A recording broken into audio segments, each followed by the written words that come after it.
बातमी आहे बुलढाणा जिल्ह्यातील। बुलढाणा जिल्ह्यामध्ये खामगावमधील राणा गणेशोत्सव मंडळाचा गणपती विदर्भातील सगळ्यात श्रीमंत गणपती म्हणून प्रसिद्ध आहे।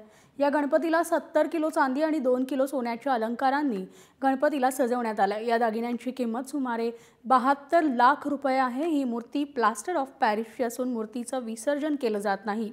विशेष म्हणजे 15 लाखांचं 35 किलो वजनाचं सिंहासन या गणरायाला अर्पण करण्यात आलंय।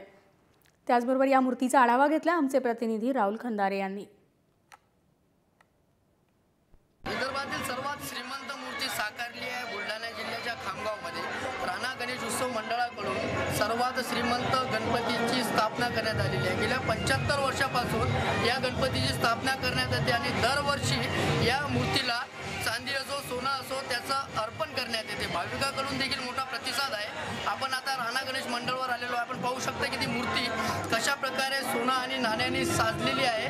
त्याचबरोबर मोठ्या प्रमाणात चांदी असेल सोनं असेल या मूर्तीवरती लावण्यात आलेलं आहे आणि मूर्ती मोठ्या प्रमाणात आकर्षक अशी वाटत आहे। बुलढाणा जिल्ह्याच्या राणा या गणेश मंडळाने एक चंगच असा जणू बांधला असेल की त्या मूर्तीला सोनं असेल चांदी असेल आणखी महागड्या वस्तू असतील त्या मूर्तीला अर्पण करायचं। या मूर्तीची कुठल्याही प्रकारची हे विसर्जन करण्यात येत नाही। दरवर्षी याच मूर्तीला सोनं चांदी हे वाटतं असं अर्पण करण्यात येते आणि बुलढाणा जिल्ह्यातील खामगाव येथील राणा गणेश मंडळाची मूर्ती हे विदर्भातच नव्हे तर संपूर्ण महाराष्ट्रात श्रीमंत गणपती म्हणून या मूर्तीची ओळख निर्माण झाली आहे। राहुल खंदारे, जय महाराष्ट्र, बुलढाणा।